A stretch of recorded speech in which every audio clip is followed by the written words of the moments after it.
Gunung Sumbing, dengan ketinggian mencapai 3.371 meter di atas permukaan laut, berdiri gagah di antara Kabupaten Magelang, Temanggung, dan Wonosobo. Gunung ini, bersama dengan Gunung Sindoro di sebelahnya, menjadi pemandangan ikonik yang sering dijuluki sebagai kembar oleh masyarakat sekitar. Setiap akhir pekan, jalur pendakian Gunung Sumbing tidak pernah sepi. Ratusan pendaki dari berbagai daerah datang silih berganti, sebagian besar untuk mencari sensasi menaklukkan puncak, sebagian lagi hanya ingin menikmati suasana perkemahan di lerengnya. Di balik panorama indah dan keramahan warga desa di kaki gunung, ada cerita lain yang jarang muncul ke permukaan. Cerita-cerita mistis tentang hilangnya pendaki, munculnya pasar gaib, hingga kabar pendaki yang pulang dengan kondisi linglung sudah lama beredar dari mulut ke mulut. Namun, cerita-cerita semacam itu nyaris tidak pernah masuk ke media besar. Bukan karena tidak ada bukti, melainkan karena ada kekhawatiran akan dampaknya bagi sektor pariwisata di daerah tersebut. Bagi masyarakat sekitar, gunung bukan hanya tempat wisata atau tujuan olahraga, melainkan juga ruang sakral, tempat bersemayamnya makhluk yang tak kasat mata. Sumbing sendiri memiliki beberapa jalur pendakian resmi, salah satunya yang cukup populer adalah jalur Cepit Parakan. Jalur ini dikenal menantang, dengan trek yang terjal dan medan yang menanjak, tetapi tetap digemari pendaki karena pemandangan alamnya yang luar biasa. Dari hutan pinus di kaki gunung, padang rumput luas, hingga bebatuan tajam mendekati puncak, jalur ini seakan menyajikan semua keindahan sekaligus tantangan yang dicari pendaki. Namun, di antara pos-pos yang dilewati, ada pula titik-titik yang oleh warga setempat dianggap angker. Ada yang menyebut area tertentu sebagai tempat persinggahan makhluk halus, ada pula yang meyakini jalur itu adalah pintu gerbang menuju Pasar Setan yang legendaris. Hari itu, suasana di base camp Cepit Parakan sama seperti biasanya. Hiruk-pikuk para pendaki yang baru datang, sebagian mendaftar di pos perizinan, sebagian lain mempersiapkan perlengkapan. Dari wajah-wajah mereka terlihat semangat dan kegembiraan, tanda khas para petualang yang siap menginjakan kaki ke jalur pendakian.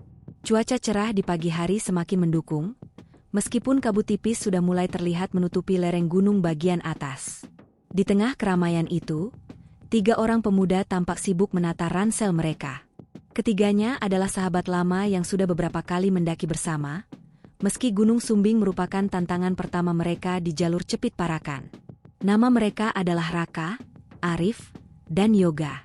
Dari jauh terlihat jelas bahwa mereka sudah terbiasa dengan aktivitas pendakian. Perlengkapan yang mereka bawa lengkap, mulai dari tenda, matras, hingga perbekalan makanan. Mereka saling bercanda, sesekali mengejek stamina satu sama lain, namun semua itu menandakan keakraban yang erat. Hari masih pagi ketika mereka memulai perjalanan. Dengan langkah mantap, mereka melangkah memasuki hutan pinus. Suara gesekan dedaunan dan aroma tanah basah menemani perjalanan awal mereka. Bagi kebanyakan pendaki, bagian ini adalah pemanasan sebelum jalur yang lebih terjal menanti di depan. Semangat mereka begitu tinggi, meski beban ransel cukup berat. Sesekali mereka berhenti untuk mengambil foto, mengabadikan momen awal pendakian. Namun di balik keceriaan itu, ada suasana lain yang hanya dirasakan sebagian pendaki. Beberapa orang mengaku merasa diawasi ketika melewati area tertentu. Ada pula yang mendadak merasa lemas tanpa sebab. Fenomena ini dianggap biasa oleh warga lokal, yang percaya bahwa gunung memiliki penjaga yang harus dihormati. 3 sahabat itu tampaknya tidak begitu peduli. Bagi mereka, kisah-kisah mistis hanya sebatas cerita, bumbu tambahan dalam petualangan mendaki gunung. Matahari semakin naik, namun kabut tipis yang menyelimuti jalur tidak juga menghilang. Angin dingin bertiup kencang, membuat tubuh mereka mulai menggigil meski sudah berkeringat. Perjalanan menuju pos 2 cukup melelahkan, dengan tanjakan panjang yang seolah tak ada habisnya. Mereka beberapa kali berhenti untuk beristirahat, minum, dan makan camilan ringan. Di pos 2, suasana cukup ramai dengan pendaki lain yang juga sedang beristirahat. Dari sana, mereka melanjutkan perjalanan menuju pos 3, tempat yang lebih terbuka dengan pemandangan ke arah lembah. Tidak ada yang menyangka bahwa perjalanan mereka setelah itu akan menjadi awal dari kisah misterius yang hingga kini masih dibicarakan secara bisik-bisik. Raka, Arif, dan Yoga sebenarnya bukan pendaki pemula. Meski usia mereka masih muda, ketiganya sudah cukup sering menjelajahi gunung-gunung di Jawa. Dari mulai yang relatif mudah seperti Merbabu, Andong, hingga gunung yang lebih menantang seperti Merapi dan Lawu. Namun, Gunung Sumbing menjadi daftar berikutnya yang mereka sepakati bersama. Ada semacam tantangan tersendiri bagi mereka, mengingat Sumbing dikenal memiliki jalur yang lebih berat dan medan yang lebih liar dibanding beberapa gunung lain yang sudah pernah mereka daki. Raka, 24 tahun, adalah yang paling berpengalaman di antara mereka. Posturnya tegap, kulitnya kecoklatan akibat sering beraktivitas di luar ruangan. Ia bekerja sebagai fotografer lepas, dan gunung selalu menjadi objek favoritnya. Raka sering mengatakan bahwa mendaki baginya bukan hanya soal mencapai puncak, melainkan juga tentang menangkap momen, mengabadikan lanskap yang tidak semua orang bisa lihat dengan mata kepala sendiri. Kamera DSLR yang selalu tersampir di lehernya menjadi teman setia dalam setiap pendakian. Karakter Raka cenderung tenang, jarang panik, dan biasanya dialah yang mengambil peran sebagai ketua tim, meski tanpa penobatan resmi. Teman-temannya percaya pada insting Raka, terutama dalam mengambil keputusan di tengah situasi sulit. Arif, 23 tahun, adalah yang paling humoris di antara mereka. Suaranya selalu memenuhi suasana, baik ketika mendaki maupun saat berkemah. Latar belakangnya adalah mahasiswa tingkat akhir jurusan teknik mesin di Yogyakarta. Kesibukannya di kampus tidak mengurangi kecintaannya pada alam bebas. Justru bagi Arif, mendaki adalah cara untuk melepas penat dari tekanan tugas dan skripsi. Ia selalu membawa gitar kecil ketika mendaki, meskipun seringkali dianggap merepotkan oleh Raka. Buat apa naik gunung kalau nggak ada musik? Begitu kata Arif dengan santai. Sifatnya yang santai kadang membuat dua temannya kesal, tapi justru kehadiran Ariflah yang sering mencairkan suasana ketika perjalanan terasa berat. Yoga, 22 tahun, adalah yang paling pendiam. Tubuhnya lebih kurus dibanding dua sahabatnya. Yoga bekerja paruh waktu di sebuah kafe di Yogyakarta, sembari melanjutkan kuliah di jurusan sastra. Ia dikenal sebagai pendengar yang baik, jarang banyak bicara, tapi sekali berbicara biasanya penuh makna. Meski terlihat lemah secara fisik, Yoga justru punya daya tahan luar biasa dalam mendaki.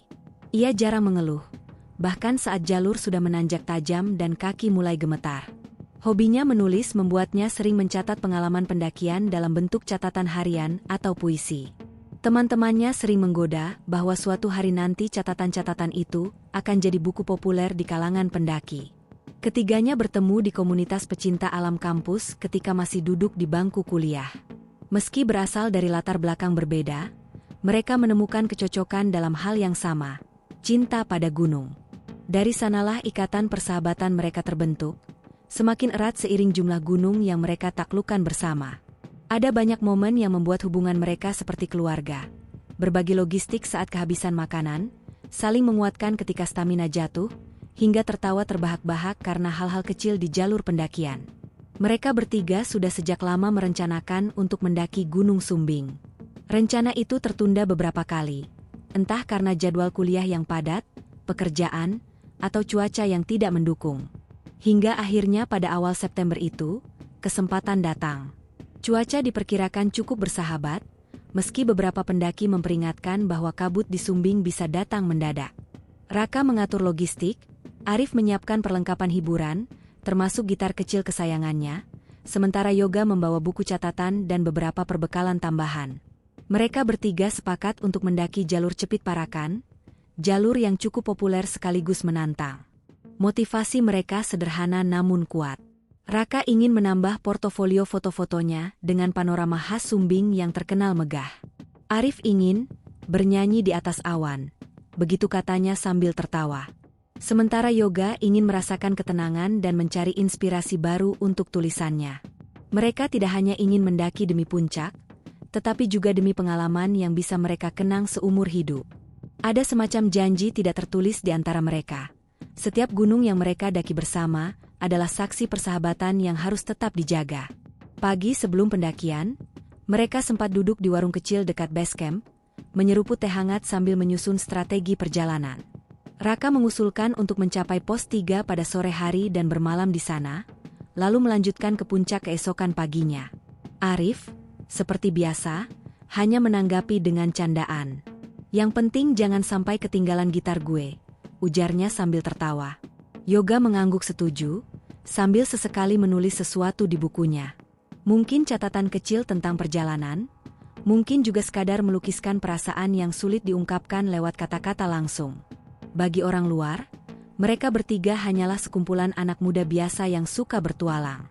Namun, bagi mereka sendiri, perjalanan ke Gunung Sumbing terasa lebih dari sekadar pendakian. Ada nuansa, panggilan, yang tidak bisa dijelaskan. Raka sempat berkata kepada dua sahabatnya sebelum berangkat, "Entah kenapa, aku ngerasa gunung ini punya cerita lain. Beda sama gunung-gunung sebelumnya." Ucapan itu sempat membuat Yoga terdiam, sementara Arif hanya menimpali dengan tawa kecil, menganggapnya sekadar perasaan Raka yang terlalu puitis.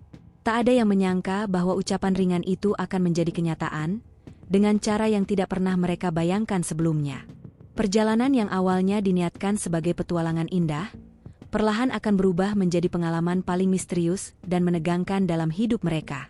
Pagi itu, setelah semua perlengkapan siap, Raka, Arif, dan Yoga memulai pendakian dengan semangat penuh.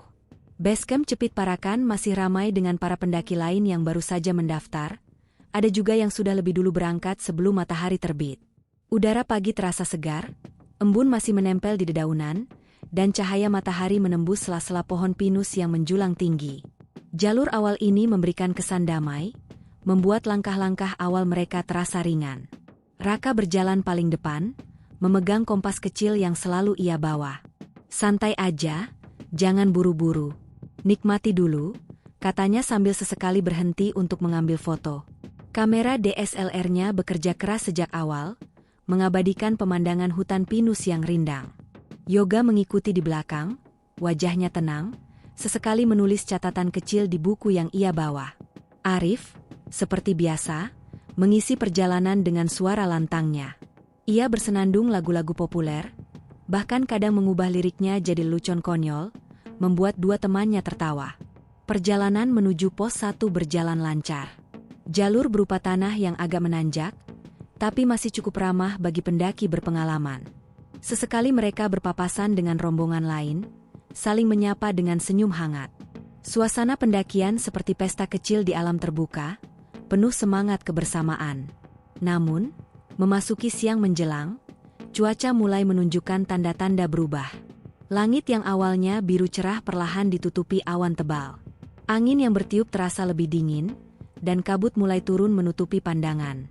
Raka yang peka terhadap perubahan cuaca langsung memperingatkan. "Kita harus jaga ritme, jangan terlalu lama istirahat. Kabut di Sumbing bisa bahaya kalau makin tebal." Arif menanggapi dengan santai, "Tenang aja, bro. Kabut kan cuma kabut, bukan harimau yang bisa nyerang." Yoga hanya diam, matanya sesekali menatap sekeliling, seolah sedang memperhatikan sesuatu yang tidak diperhatikan orang lain. Memasuki jalur menuju pos 2, kabut semakin pekat. Pandangan mulai terbatas, hanya beberapa meter ke depan. Suara hutan pun seakan berubah. Jika sebelumnya ramai dengan kicau burung dan suara dedaunan, kini terasa sunyi. Sunyi yang aneh, seperti ada sesuatu yang sengaja menyembunyikan diri. Raka merasakan bulu kuduknya meremang, meski ia berusaha untuk tetap tenang di depan dua temannya. Di salah satu titik, mereka bertiga berhenti sejenak untuk minum. Arif yang biasanya cerewet mendadak terdiam. Raka menoleh, heran. "Kenapa, Rif?" Arif menggeleng, wajahnya tampak sedikit pucat. "Barusan aku kayak dengar suara orang manggil dari belakang. Kayak ada yang nyebut nama aku, tapi samar." Yoga menatapnya lama, lalu berkata pelan, "Aku juga dengar. Suara perempuan."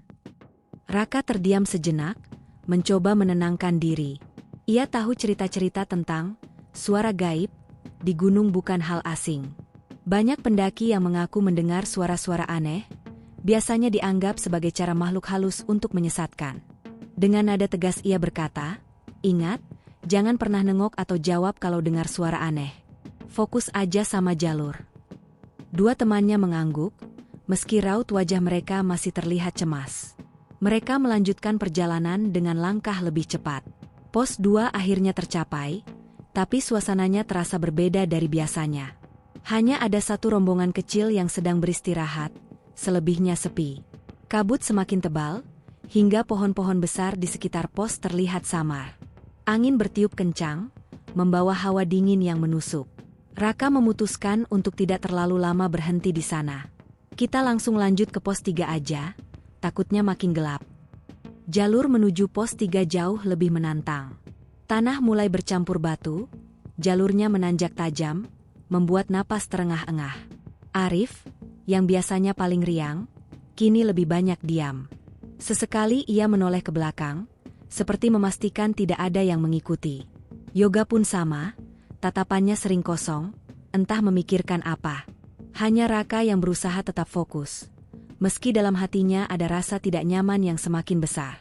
Di tengah perjalanan menuju pos 3, mereka kembali mendengar sesuatu.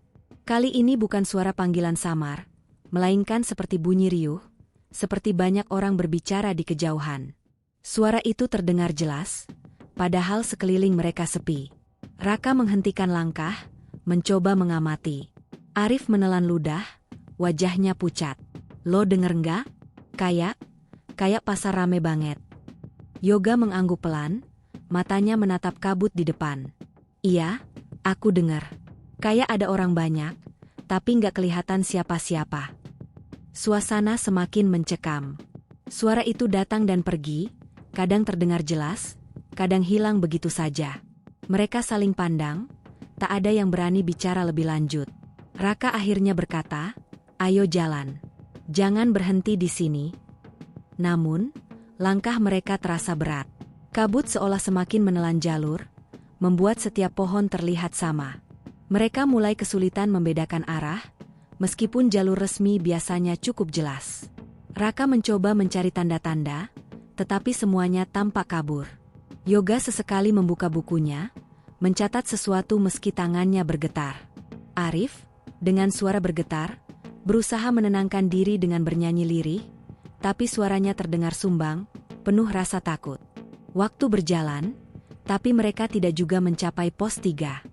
Rasanya seperti berjalan berjam-jam dalam kabut yang sama, tanpa ada perubahan pemandangan. Hingga akhirnya, mereka tiba di sebuah titik yang tidak dikenali. Tidak ada papan pos, tidak ada tenda pendaki lain, hanya sebuah lapangan kecil yang dikelilingi pepohonan. Anehnya, suara riuh itu kembali terdengar, lebih keras dari sebelumnya. Seolah-olah hanya beberapa meter dari mereka. Arif menutup telinganya, wajahnya panik. "Gue nggak tahan, Rak." Suaranya makin dekat. Yoga memegang lengan Arif, berbisik lirih, "Tenang, jangan panik. Kalau kita panik, kita benar-benar bisa hilang." Raka menggertakkan giginya, mencoba menguasai keadaan. Tapi jauh di dalam hatinya, ia tahu, mereka tidak sedang berada di jalur biasa. Hari mulai gelap, dan kabut tidak juga menghilang. Mereka memutuskan untuk mendirikan tenda di tempat itu, meski Raka merasa lokasi tersebut bukan tempat yang aman. Namun tubuh yang lelah dan pikiran yang kacau, membuat mereka tak punya pilihan.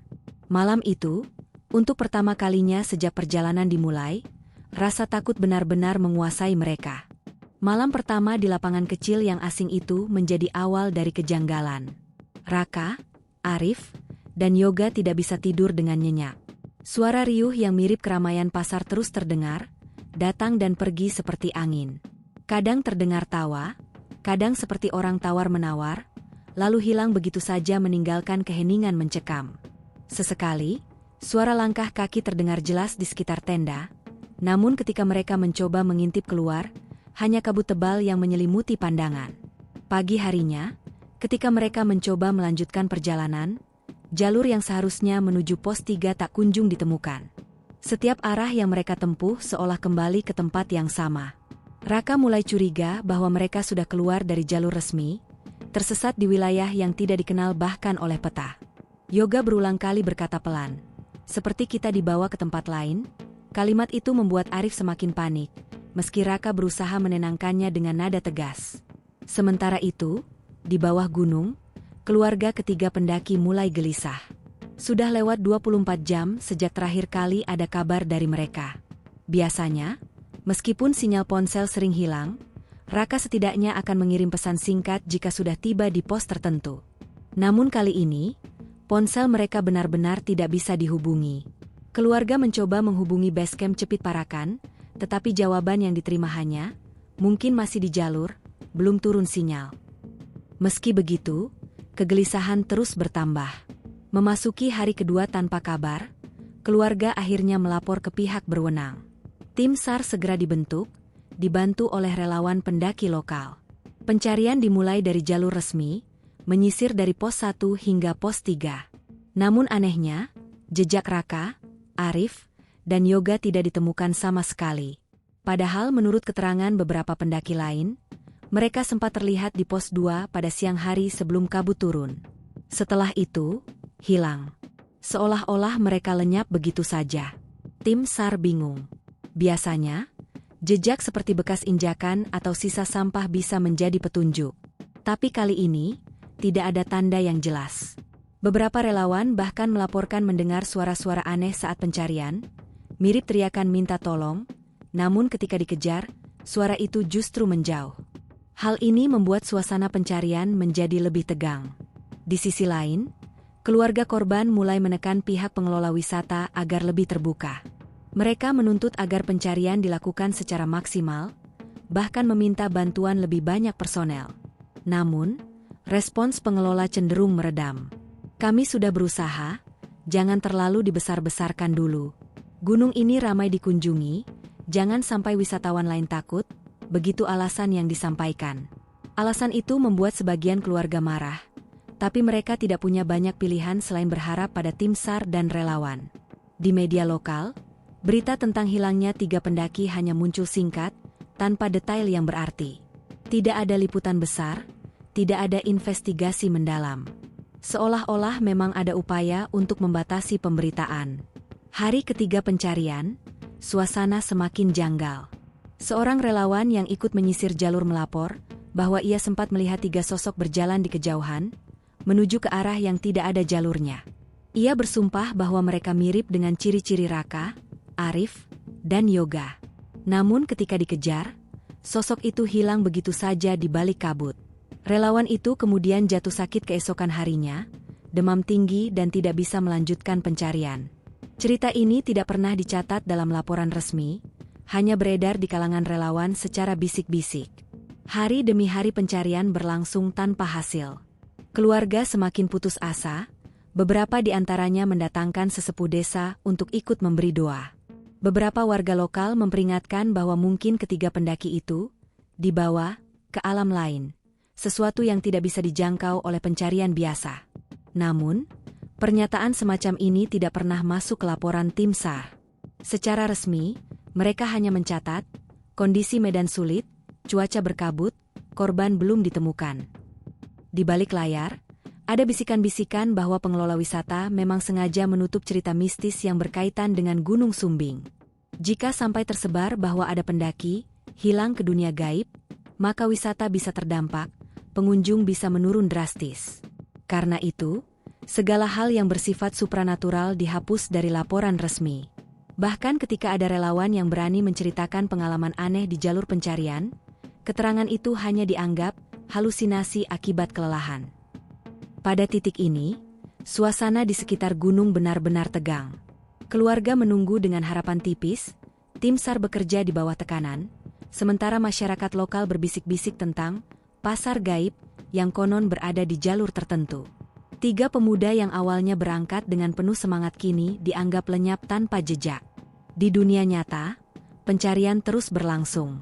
Namun di tempat lain, entah di mana, Raka, Arif, dan Yoga sedang menghadapi kenyataan yang lebih aneh dari sekadar tersesat. Mereka merasa berjalan tanpa arah, mendengar suara-suara yang tidak seharusnya ada, dan melihat bayangan samar manusia tanpa wajah. Waktu bagi mereka terasa berjalan sangat lambat, sementara di dunia luar, hari terus berganti. Orientasi cerita ini menutup dengan satu fakta pahit. Bagi keluarga dan publik, ketiga pendaki itu dinyatakan hilang di Gunung Sumbing. Tapi bagi sebagian kecil orang yang tahu, mereka tidak sekadar hilang, mereka masuk ke dalam dunia lain yang disebut-sebut sebagai pasar gaib. Dan itulah alasan kenapa kasus ini tidak pernah benar-benar dipublikasikan secara luas. Bukan hanya untuk menjaga nama baik wisata Gunung Sumbing, tapi juga untuk menyembunyikan sesuatu yang jauh lebih misterius. Hari keempat sejak Raka, Arif, dan Yoga dinyatakan hilang, suasana di sekitar basecamp Cepit Parakan semakin tegang. Puluhan relawan dan anggota tim SAR masih berada di lokasi, sebagian baru turun dari jalur setelah semalaman menyisir hutan. Wajah-wajah mereka tampak lelah, mata merah karena kurang tidur, dan tubuh penuh lumpur akibat hujan yang mengguyur semalaman. Namun meski sudah berhari-hari pencarian dilakukan, hasilnya nihil. Tidak ada tanda-tanda jelas yang mengarah pada keberadaan 3 pendaki itu. Keluarga korban berkumpul di sebuah rumah warga yang dijadikan posko darurat. Sejak pagi hingga malam, mereka duduk gelisah menunggu kabar. Setiap ada relawan yang turun, semua mata tertuju penuh harap. Namun yang datang hanya kabar sama berulang-ulang, belum ditemukan. Beberapa anggota keluarga mulai menangis, sebagian lain berusaha kuat meski wajah mereka jelas menunjukkan kelelahan. Di luar lingkaran keluarga, gosip mulai menyebar. Beberapa pendaki yang turun dari jalur menceritakan hal-hal aneh yang mereka alami. Ada yang mengaku mendengar suara orang tertawa di tengah kabut, ada pula yang merasakan seolah diikuti bayangan gelap. Seorang pendaki bahkan bersumpah bahwa ia melihat 3 sosok duduk di bawah pohon besar. Tapi ketika ia mendekat, sosok itu hilang begitu saja. Cerita-cerita seperti ini cepat menyebar dari mulut ke mulut, menambah suasana mencekam di sekitar basecamp. Namun, berbeda dengan cerita lapangan, laporan resmi tim SAR tetap kaku dan formal. Tidak ada satupun catatan tentang suara aneh atau penampakan misterius. Semua hanya ditulis sebagai cuaca buruk menghambat pencarian. Bagi orang luar, seolah-olah kasus ini hanyalah pendaki yang tersesat biasa. Tapi bagi mereka yang benar-benar berada di jalur, ada rasa takut yang sulit dijelaskan. Beberapa relawan lokal akhirnya mendatangi sesepuh desa untuk meminta petunjuk. Malam itu, di sebuah rumah sederhana yang diterangi lampu minyak, mereka mendengarkan wejangan seorang kakek tua yang dikenal bijak. Gunung Sumbing itu bukan sekadar tanah dan batu. Ada penghuni lain yang tak terlihat. Kalau mereka sudah dibawa ke pasar gaib, pencarian biasa tidak akan menemukannya. Yang bisa dilakukan hanyalah doa dan permohonan izin, ucapnya lirih. Ucapan itu membuat bulu kuduk meremang. Relawan saling pandang, antara percaya dan tidak. Mereka tahu, ucapan kakek itu tidak mungkin dimasukkan ke laporan resmi. Tapi di hati kecil mereka, ada keraguan besar. Apakah benar pencarian ini hanya akan berputar-putar tanpa hasil karena yang dicari sudah berada di dunia lain? Sementara itu, kabar simpang siur juga sampai ke telinga keluarga korban. Beberapa orang berbisik, meminta mereka untuk melakukan ritual tertentu agar anak-anak mereka bisa kembali. Ada pula yang menyarankan memanggil dukun atau orang pintar. Keluarga bingung, sebagian ingin mencoba segala cara, sebagian lain menolak karena khawatir dianggap musyrik. Di tengah kegelisahan itu, pengelola wisata tetap bersikap hati-hati. Mereka berulang kali meminta agar keluarga tidak menyebarkan kabar aneh ke media. Jangan dulu cerita yang aneh-aneh. Biar pencarian resmi dulu yang jalan, begitu kata mereka. Namun, di media sosial, kabar sudah mulai mencuat. Beberapa akun pendaki membagikan cerita hilangnya 3 pemuda asal Yogyakarta di Gunung Sumbing. Ada yang menulis dengan nada simpati, ada pula yang menambahkan bumbu mistis. Foto-foto Raka, Arif, dan Yoga mulai tersebar luas. Hashtag pendaki Sumbing hilang sempat muncul di jagat maya, meski kemudian lenyap perlahan, seolah tenggelam oleh berita-berita lain yang lebih besar. Di balik layar, beberapa orang menduga bahwa ada pihak yang sengaja meredam kabar ini. Setiap kali ada media mencoba mewawancarai keluarga korban, selalu ada aparat atau pengelola yang mendampingi. Jawaban-jawaban yang diberikan terdengar normatif, masih dalam pencarian, mohon doa semua pihak. Tidak ada satupun yang berani menyebut soal pasar gaib atau dunia lain. Seolah-olah ada garis batas tak kasat mata yang tidak boleh dilanggar. Di jalur gunung, tim SAR masih berusaha. Mereka menambah rute pencarian, masuk ke lembah-lembah kecil yang jarang dilewati.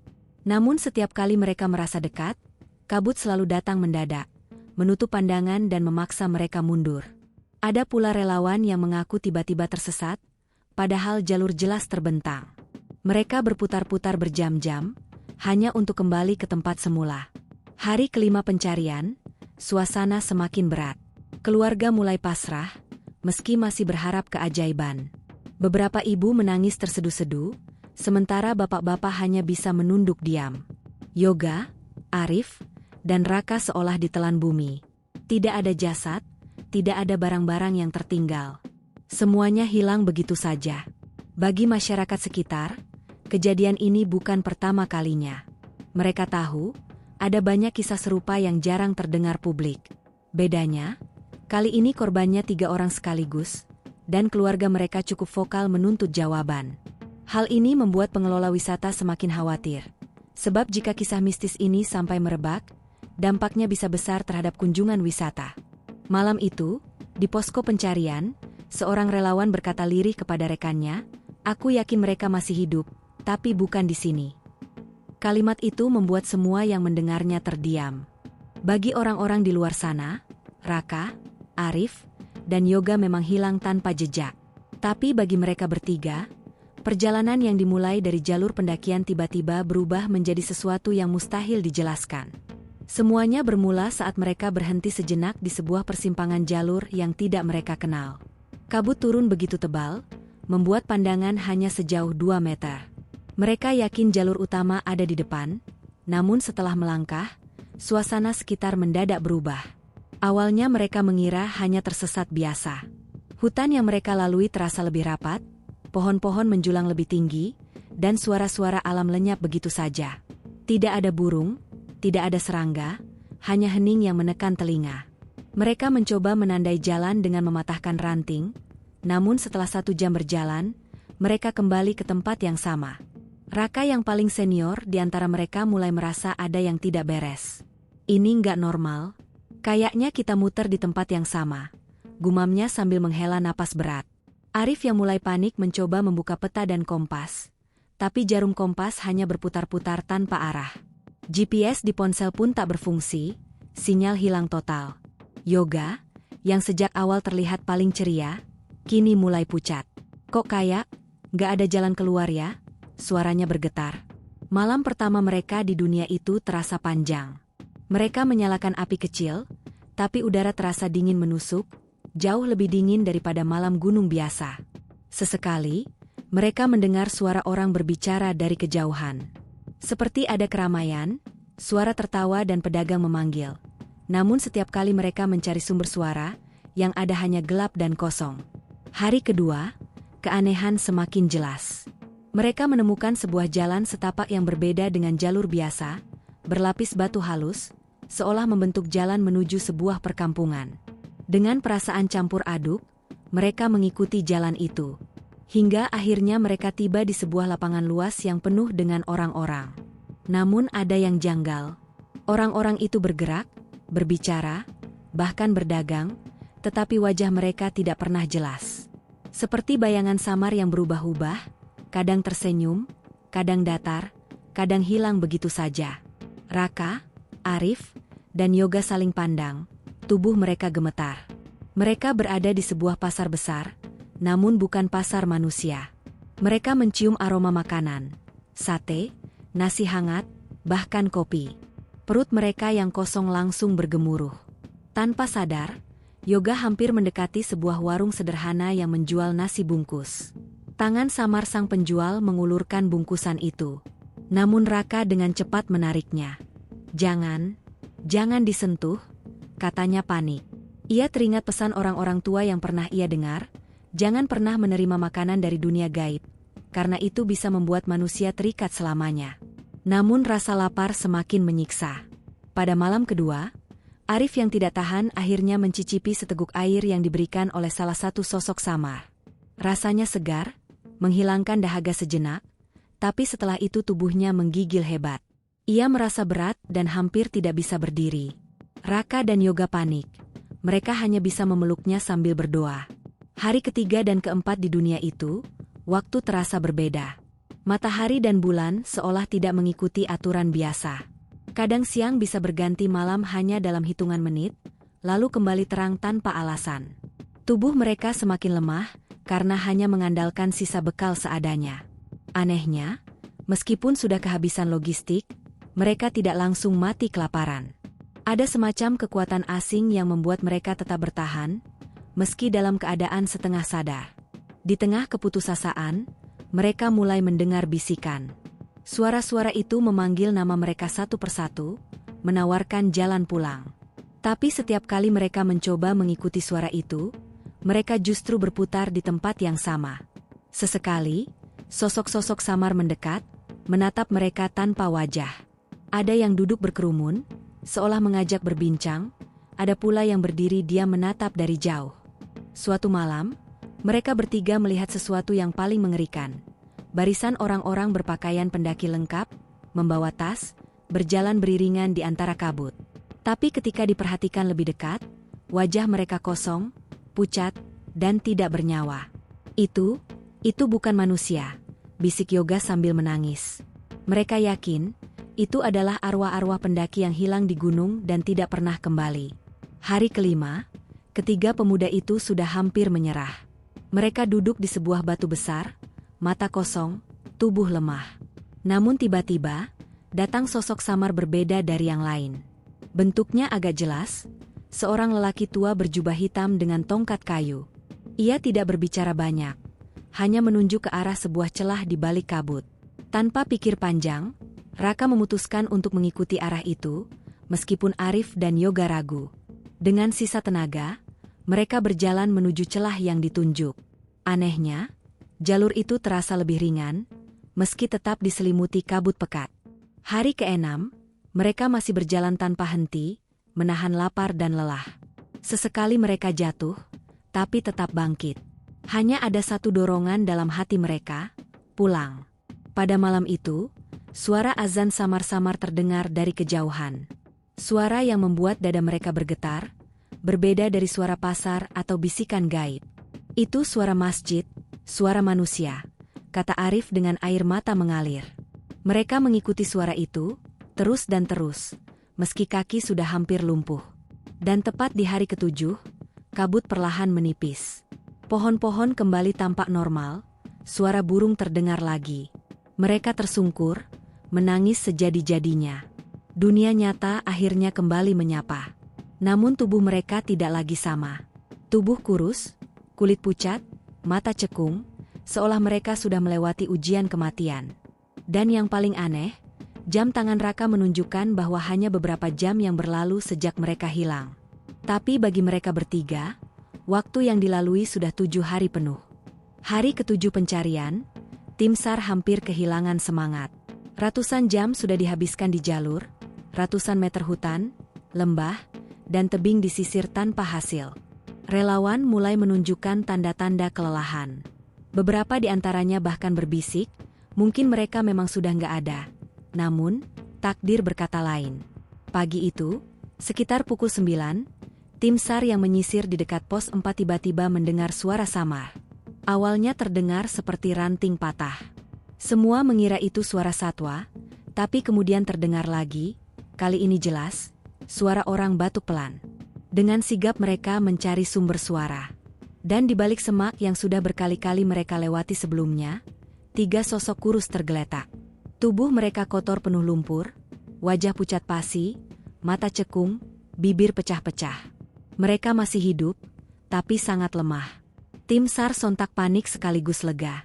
Astaga, ketemu mereka, teriak salah satu relawan dengan suara bergetar. Raka, Arif, dan Yoga hampir tidak bisa bicara. Mereka hanya merintih pelan, tubuh gemetar hebat. Raka berusaha membuka mulut, tapi yang keluar hanya suara serak. Air.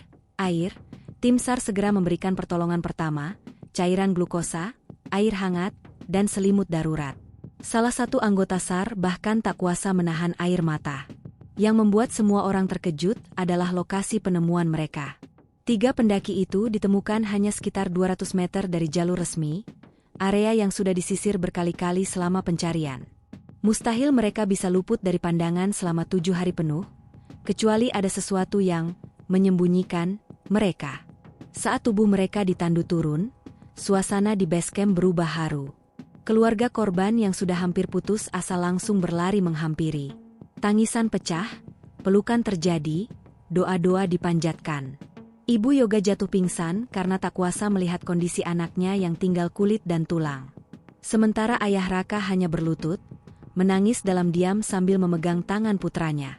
Namun di balik kebahagiaan itu, ada keganjilan yang tak bisa disembunyikan. Beberapa relawan yang ikut mengevakuasi bersumpah, saat pertama kali menemukan mereka, aroma aneh menyeruak dari tubuh ketiganya. Aroma yang sulit dijelaskan, seperti bunga busuk bercampur tanah basah. Selain itu, pakaian mereka tampak lebih kotor daripada seharusnya, penuh noda hitam yang bukan hanya lumpur. Di perjalanan turun, Raka sempat tersadar beberapa menit. Dengan suara terbata, ia berbisik ke salah satu anggota SAR. "Kami, bukan di sini, kami, di pasar." Setelah itu, ia kembali pingsan. Kalimat singkat itu cukup membuat bulu kuduk berdiri. Relawan yang mendengarnya memilih diam, takut kabar ini menyebar keluar. Sesampainya di posko, tim medis langsung menangani mereka. Infus dipasang, oksigen diberikan, tubuh mereka dibersihkan perlahan. Dokter mengatakan kondisi mereka kritis karena dehidrasi, hipotermia, dan kelelahan ekstrim. Namun yang membingungkan, tidak ada luka serius yang seharusnya muncul jika benar mereka tersesat selama 7 hari di hutan tanpa makanan. Seolah ada sesuatu yang menjaga mereka tetap hidup meski dalam keadaan terburuk. Keluarga tentu ingin tahu apa yang sebenarnya terjadi. Tapi setiap kali ditanya, ketiganya hanya menangis atau menggeleng lemah. Kadang mereka berbisik lirih, menyebut kata-kata seperti pasar, kabut, atau orang tanpa wajah. Ucapan-ucapan itu membuat merinding siapapun yang mendengarnya. Sementara itu, pihak pengelola wisata langsung mengadakan rapat darurat. Mereka khawatir jika kabar mistis ini sampai bocor, kunjungan ke Gunung Sumbing akan turun drastis. Akhirnya diputuskan, semua keterangan resmi harus seragam. Media hanya boleh diberitahu bahwa 3 pendaki ditemukan setelah tersesat akibat cuaca buruk. Tidak ada yang boleh menyebut kata gaib atau pasar setan. Relawan yang terlalu banyak bicara ditegur secara halus. Bahkan ada yang mengaku diminta menandatangani pernyataan untuk tidak membocorkan detail pencarian. Kabar tentang suara-suara aneh dan penampakan selama pencarian pun perlahan dikubur dalam diam. Meski begitu, di kalangan internal tim SAR, cerita tentang keanehan ini terus beredar. Beberapa mengaku, saat menandu korban turun, mereka sempat merasa jalur berubah. Ada yang merasa berjalan lebih jauh daripada biasanya, ada pula yang mendengar langkah kaki tambahan di belakang mereka meski tidak ada siapapun. Malamnya, di rumah sakit tempat ketiga pendaki dirawat, suasana juga tidak kalah aneh. Perawat yang menjaga bercerita bahwa Raka kadang mengigau, menyebut-nyebut nama orang yang tidak dikenal, memohon jangan ditinggalkan. Yoga beberapa kali bangun dengan teriakan panik, seolah melihat sesuatu di sudut ruangan. Arif, meski paling tenang, sering menatap kosong keluar jendela, seperti melihat dunia lain. Keluarga semakin resah. Mereka bersyukur anak-anak mereka kembali, tapi juga takut dengan perubahan sikap yang tidak bisa dijelaskan. Ada yang menyarankan untuk memanggil ustaz atau kiai agar dilakukan doa khusus. Akhirnya, diam-diam, keluarga mendatangkan seorang ustaz untuk membacakan doa di kamar mereka. Setelah doa itu, suasana sedikit lebih tenang, meski masih ada sisa ketakutan di mata para pendaki. Kisah penemuan 3 pendaki ini tentu saja jadi bahan perbincangan di kalangan warga. Ada yang bilang mereka benar-benar masuk dunia gaib. Ada pula yang meyakini bahwa mereka dititipkan sebentar oleh penghuni gunung, lalu dikembalikan karena doa keluarga. Apapun itu, satu hal pasti, ketiganya kembali dalam keadaan hidup, meski jiwa mereka seakan belum sepenuhnya pulih. Sehari setelah ketiga pendaki ditemukan, berita tentang mereka sempat masuk ke beberapa media lokal. Namun anehnya, pemberitaan itu terdengar datar dan seragam. Semua media menulis dengan narasi hampir sama. 3 pendaki yang sempat tersesat di Gunung Sumbing akhirnya berhasil ditemukan dalam keadaan selamat setelah 7 hari pencarian. Mereka diduga tersesat karena cuaca buruk dan kelelahan. Tidak ada media yang menuliskan detail aneh, tidak ada yang menyebut misteri, apalagi dunia gaib. Seolah-olah semua sepakat untuk menyamakan cerita. Padahal di lapangan, relawan dan warga sudah mendengar banyak kesaksian ganjil. Mulai dari suara-suara minta tolong yang selalu hilang, kabut yang datang tiba-tiba, hingga penemuan mereka yang terasa tidak masuk akal di lokasi yang jelas-jelas sudah berkali-kali disisir. Rapat darurat yang dilakukan pihak pengelola jalur pendakian semakin memperkuat dugaan adanya upaya penutupan informasi. Seorang relawan yang hadir bercerita, ia melihat langsung bagaimana aparat meminta semua yang terlibat pencarian untuk berbicara seperlunya saja. Mereka dilarang menyebut kata-kata yang bisa menimbulkan kesan mistis. Kalau ada wartawan nanya, jawab saja, tersesat, kelelahan, cuaca buruk. Titik. Jangan ditambah-tambahin, begitu instruksi yang tegas diberikan. Alasannya sederhana, menjaga nama baik. Gunung Sumbing sudah jadi salah satu destinasi wisata andalan. Jika beredar cerita pendaki hilang karena dunia gaib, orang-orang bisa ketakutan. Kunjungan bisa turun drastis, dan dampaknya langsung terasa ke perekonomian warga yang menggantungkan hidup dari warung, ojek, dan jasa porter. Namun, meski perintah itu jelas, tidak semua orang bisa diam. Relawan lapangan yang sempat mendengar bisikan aneh atau melihat jejak ganjil, mulai membicarakan pengalaman mereka secara sembunyi-sembunyi. Cerita itu beredar dari mulut ke mulut, bukan di media. Di warung kopi sekitar base camp, gosip soal pasar gaib Sumbing jadi topik utama. Ada satu kisah yang paling sering diulang. Seorang relawan bersumpah saat ia dan timnya menyisir jalur, ia sempat melihat 3 sosok berdiri di kejauhan, mengenakan jaket pendaki. Mereka yakin itu Raka, Arif, dan Yoga. Namun begitu dikejar, sosok itu hilang, hanya tersisa kabut pekat. Anehnya, ketika 3 pendaki benar-benar ditemukan, pakaian yang mereka kenakan persis sama seperti yang dilihat relawan itu beberapa hari sebelumnya. Di sisi lain, keluarga korban juga mendapat tekanan halus. Mereka diminta untuk tidak terlalu banyak bicara ke media. Kalau ditanya wartawan, bilang saja anaknya tersesat, jangan cerita yang aneh-aneh. Begitu pesan seorang aparat kepada ayah Arif. Keluarga hanya bisa mengangguk. Meski di dalam hati mereka tahu ada sesuatu yang tidak bisa dijelaskan dengan logika. Raka, Arif, dan Yoga sendiri pun masih dalam kondisi rapuh. Saat fisik mereka perlahan membaik, mimpi buruk terus menghantui. Mereka sering terbangun tengah malam, berkeringat dingin, menatap kosong ke langit-langit kamar rumah sakit. Ketika ditanya apa yang mereka lihat, mereka hanya bergumam lirih, "Pasar, ramai sekali, tapi bukan manusia." Kata-kata itu membuat keluarga semakin yakin bahwa anak-anak mereka memang mengalami sesuatu di luar batas dunia nyata. Meski ditekan untuk diam, cerita tetap menyebar. Beberapa pendaki yang pernah mengalami kejadian serupa di Sumbing merasa menemukan pembenaran. Mereka bercerita di forum-forum pendaki tentang jalur yang kadang berubah, suara gamelan di tengah hutan, atau perasaan seolah sedang diperhatikan. Kini, kisah hilangnya Raka, Arif, dan Yoga menjadi semacam penguat legenda bahwa Gunung Sumbing menyimpan pintu menuju dunia gaib. Yang menarik, di balik semua upaya menutupi cerita, ada satu hal yang justru membuatnya semakin kuat. Misteri penemuan mereka. Bagaimana mungkin 3 orang yang hilang selama 7 hari ditemukan di tempat yang sudah berkali-kali disisir? Bagaimana mungkin mereka tetap hidup tanpa makanan dan air yang cukup? Pertanyaan-pertanyaan itu beredar di kalangan relawan dan warga, tanpa ada jawaban pasti.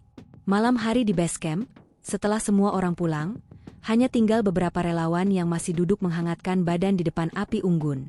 Mereka berbisik tentang kejadian itu. Kalau menurutku, mereka dibawa ke alam lain. Cuma 2 orang tuanya yang bikin mereka dikembalikan, kata seorang relawan dengan nada yakin. Yang lain menimpali, aku juga percaya. Waktu tandu mereka turun, rasanya kayak ada yang ikut jalan bareng. Tapi waktu nengok ke belakang, kosong. Cerita-cerita semacam itu akhirnya lebih kuat daripada berita resmi. Meski tidak pernah masuk headline media nasional, kisah ini menjadi legenda lokal yang diam-diam dipercaya banyak orang. Bahkan ada yang menyebut, sejak peristiwa itu, jalur pendakian tertentu di Sumbing terasa lebih berat. Beberapa pendaki yang datang setelahnya mengaku mengalami gangguan kecil.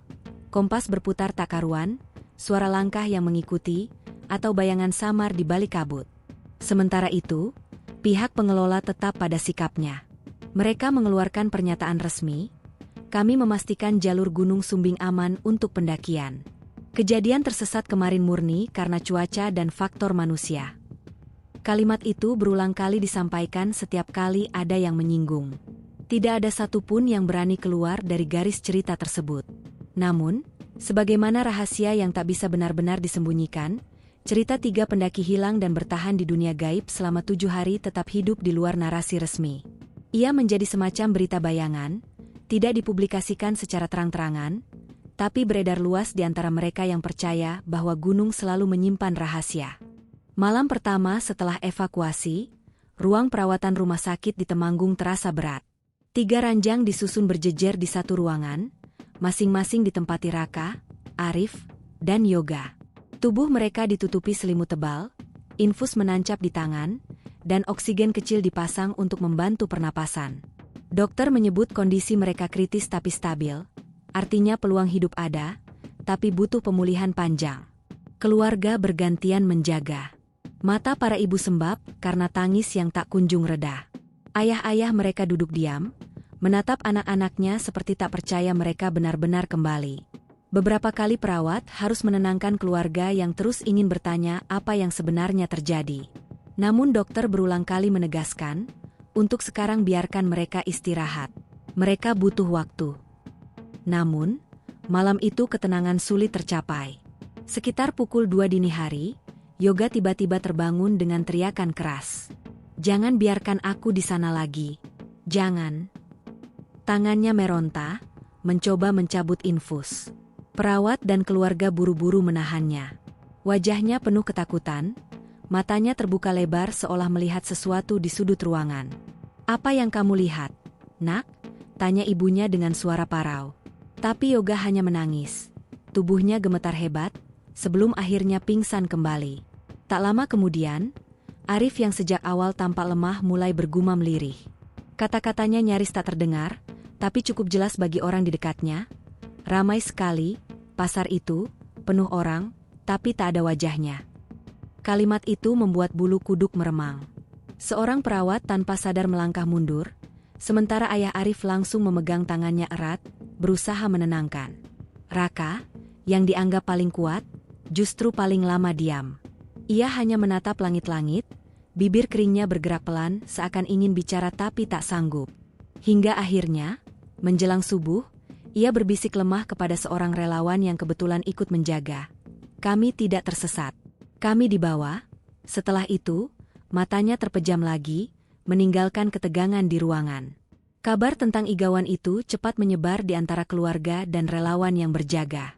Mereka saling berbisik di lorong rumah sakit, mencoba mencerna apa arti kalimat-kalimat tersebut.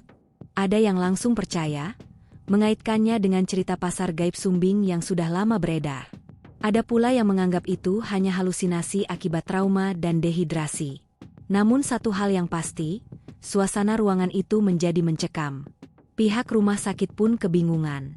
Secara medis, kondisi mereka bisa dijelaskan: dehidrasi, hipotermia, malnutrisi. Tapi dari sisi psikologis, ada trauma yang sulit diterjemahkan. Seorang dokter jiwa bahkan dipanggil untuk melakukan observasi awal. Hasilnya, ketiga pemuda itu menunjukkan gejala yang mirip: gangguan tidur, kecemasan ekstrim, dan halusinasi. Namun, ada kesamaan detail pada halusinasi mereka. Pasar, keramaian, sosok tanpa wajah, yang sulit dianggap kebetulan. Keluarga mulai menekan pihak SAR untuk memberi penjelasan. Kenapa bisa mereka ditemukan di tempat yang katanya sudah disisir? Kenapa mereka bicara soal pasar? Ada apa sebenarnya di gunung itu? Tanya Ibu Raka dengan suara gemetar. Tapi jawaban yang diterima tetap sama. Faktor cuaca, kelelahan, kondisi psikologis. Tidak ada yang aneh. Namun, relawan yang lebih jujur diam-diam mengakui kejanggalan. Mereka menceritakan kepada keluarga bagaimana beberapa kali pencarian mereka seperti diputar-putar oleh kabut. Bagaimana suara-suara aneh terdengar, dan bagaimana saat menemukan ketiga pendaki, tubuh mereka seolah baru saja diletakkan di sana. Pengakuan itu membuat keluarga semakin yakin, anak-anak mereka memang masuk ke dunia gaib. Sementara itu, berita resmi tetap dikendalikan. Media yang meliput hanya menayangkan gambar keluarga menangis, evakuasi dramatis, dan pernyataan normatif dari pihak berwenang. Tidak ada satupun yang menyinggung soal pasar gaib. Tetapi di media sosial, potongan cerita dari relawan bocor perlahan. Ada yang menulis status, mereka bukan cuma tersesat. Percaya atau tidak, Sumbing masih menyimpan rahasia. Postingan itu cepat menyebar meski akhirnya hilang entah kenapa. Hari berikutnya, suasana makin tegang ketika Yoga kembali mengalami serangan panik. Ia berteriak keras, "Mereka memanggilku lagi. Mereka minta aku balik." Tubuhnya menggeliat liar hingga perawat harus menahan. Keluarganya menangis histeris, sementara ustaz yang kebetulan datang segera membacakan doa dan ayat-ayat suci. Perlahan, Yoga tenang kembali, meski matanya masih menyisakan ketakutan mendalam. Arif pun beberapa kali menolak tidur. Ia takut jika memejamkan mata, ia akan kembali ke tempat itu. "Aku nggak mau tidur. Nanti aku balik ke sana," katanya lirih sambil menatap lantai. Sementara Raka, meski paling tenang, justru menyimpan trauma paling dalam. Ia lebih banyak diam, jarang bicara, tapi sekali membuka mulut, kata-katanya membuat semua orang merinding. "Kita cuma tamu. Mereka bisa saja tidak mengembalikan kita." Kondisi ini membuat keluarga semakin tertekan. Mereka bersyukur anak-anaknya kembali hidup, tapi sekaligus ketakutan karena merasa mereka tidak benar-benar pulang. Ada rasa seolah sebagian jiwa mereka masih tertinggal di tempat asing itu. Tim SAR yang mendengar cerita ini pun ikut gelisah. Beberapa anggota memilih tidak lagi terlibat jika ada pendakian besar-besaran berikutnya. "Aku nggak mau lagi naik Sumbing. Biar orang lain saja," ujar seorang relawan dengan wajah pucat. Pengakuan seperti ini beredar diam-diam, tak pernah keluar di publik. Malam ketiga, suasana di rumah sakit kembali mencekam. Lampu kamar tiba-tiba berkedip, padahal instalasi listrik normal. Seorang perawat bersumpah melihat bayangan hitam melintas cepat di ujung lorong. Sementara itu, Raka tiba-tiba bangun, menatap kosong ke arah pintu, lalu berkata pelan, "Mereka masih di sini." Kata-kata itu cukup membuat semua orang di ruangan bergidik. Di balik semua ketegangan itu, satu hal mulai jelas, kisah ini tidak mungkin sepenuhnya disembunyikan. Meskipun pernyataan resmi tetap menutup-nutupi, kesaksian keluarga, relawan, dan igauan para pendaki sendiri sudah menjadi bukti bahwa ada hal yang tidak bisa dijelaskan logika. Dan itulah yang membuat kasus ini mencapai titik puncaknya, antara kebenaran yang ingin diungkap dan rahasia yang ingin ditutup rapat. Hari keempat setelah mereka ditemukan, kondisi fisik ketiga pendaki mulai membaik. Infus dilepas satu persatu, nafsu makan mulai kembali meski hanya bubur dan air hangat. Namun di balik perbaikan fisik itu, cerita-cerita ganjil justru makin sering keluar dari mulut mereka. Suatu siang, ketika wartawan lokal mencoba mengambil gambar dari luar ruangan, Arif tiba-tiba menutup telinganya rapat-rapat. Jangan ada suara gong itu lagi," bisiknya. Ia gemetar, seolah suara yang hanya ia dengar membuat tubuhnya kembali lemah. Ibunya buru-buru memeluk, berusaha menenangkan. Raka yang ada di ranjang sebelah menatapnya kosong, lalu berkomentar lirih, "Aku juga dengar suara gong, gamelan, seperti pesta."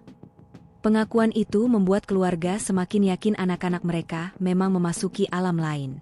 Sebab, sejak dulu warga sekitar Sumbing sering memperingatkan, jangan sampai mendengar suara gamelan di jalur tertentu. Jika terdengar, artinya seseorang sudah dekat dengan pasar gaib. Yoga, yang kondisi psikisnya paling rapuh, malah mulai menceritakan dengan detail.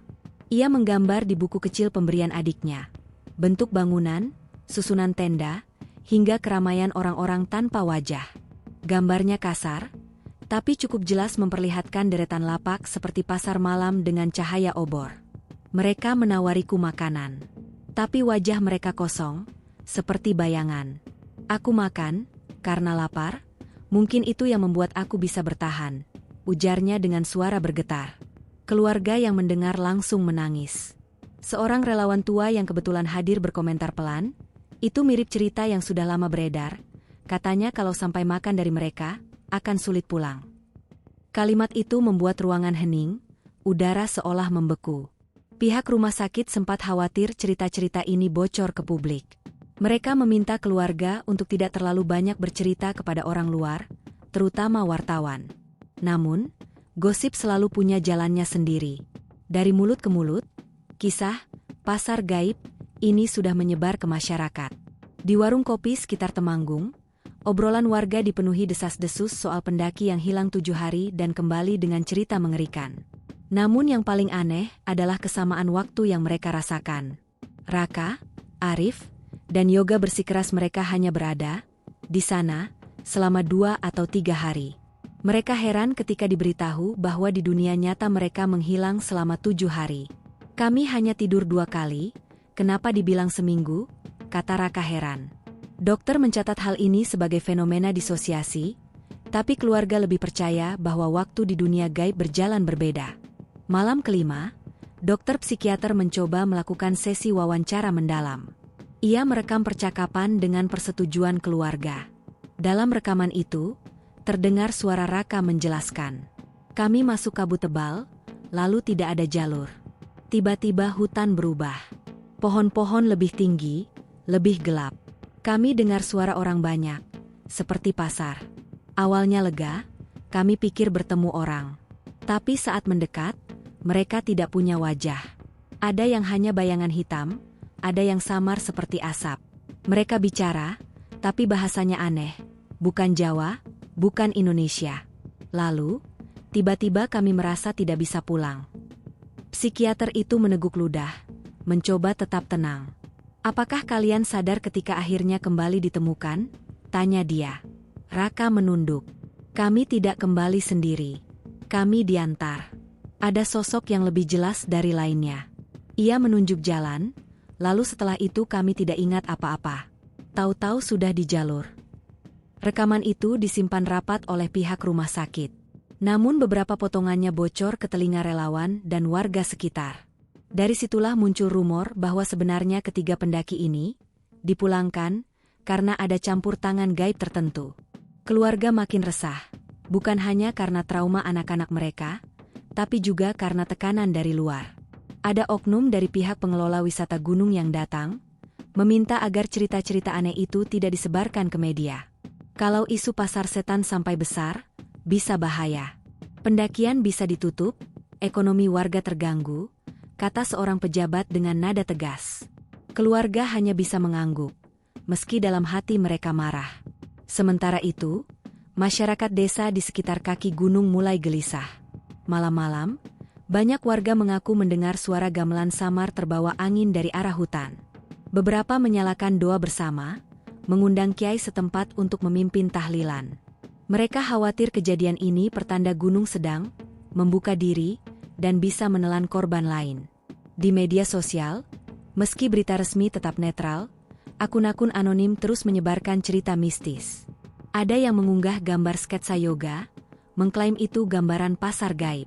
Ada pula yang menulis thread panjang tentang hilangnya waktu dan wajah-wajah kabur. Komentar warganet terbagi, sebagian percaya, sebagian menertawakan. Namun semakin hari, cerita itu makin viral. Ketiga pendaki sendiri semakin sulit tidur. Yoga sering mendengar bisikan setiap kali memejamkan mata. Arif merasa tubuhnya dingin meski sudah diselimuti 3 lapis. Raka, yang awalnya paling tenang, suatu malam berkata dengan wajah pucat, "Mereka belum selesai. Mereka bisa saja menjemput lagi." Ucapan itu membuat keluarganya panik. Segera memanggil ustaz untuk membacakan doa dan menjaga semalaman. Pihak berwenang semakin pusing. Mereka berada di persimpangan, membiarkan isu ini meledak atau menutupnya rapat-rapat. Akhirnya diputuskan jalur resmi, 3 pendaki selamat setelah tersesat. Faktor cuaca, kondisi fisik, dan kurangnya pengalaman menjadi penyebab utama. Semua keterangan mistis dilarang masuk ke berita. Namun, di balik layar, cerita terus tumbuh. Para relawan yang ikut mengevakuasi masih sering bermimpi buruk. Beberapa di antaranya mengaku mendengar suara gamelan setiap kali lewat dekat jalur pendakian, padahal mereka sedang tidak di gunung. Salah satu relawan bahkan memutuskan berhenti total dari kegiatan pencarian dan penyelamatan. Semakin hari, ketegangan makin terasa. Seakan ada 2 dunia yang saling tarik-menarik. Dunia nyata yang ingin menutup kisah ini, dan dunia gaib yang seolah belum melepaskan genggamannya. Dan di tengah semuanya, Raka, Arif, dan Yoga masih terbaring di rumah sakit, membawa trauma yang lebih berat dari luka fisik manapun. Hari ke-7 perawatan menjadi titik paling menegangkan. Kondisi fisik ketiga pendaki mulai stabil, tapi justru saat kesadaran mereka penuh, cerita yang keluar semakin membuat bulu kuduk berdiri. Pagi itu, dokter psikiater kembali mengajak Raka berbicara. Suara rekaman terdengar jelas. Apa yang paling kamu ingat dari tempat itu? Raka terdiam lama, lalu menjawab lirih. Pasar. Lapaknya banyak. Ada bau makanan, ada suara orang tawar-menawar, tapi semua wajah kabur. Hanya bayangan, seperti asap. Tapi mereka nyata, bisa menyentuh. Dokter menelan ludah, mencoba terdengar tenang. Apakah kalian makan di sana? Ya, kami lapar sekali. Mereka memberi semacam nasi, tapi warnanya hitam, rasanya manis aneh.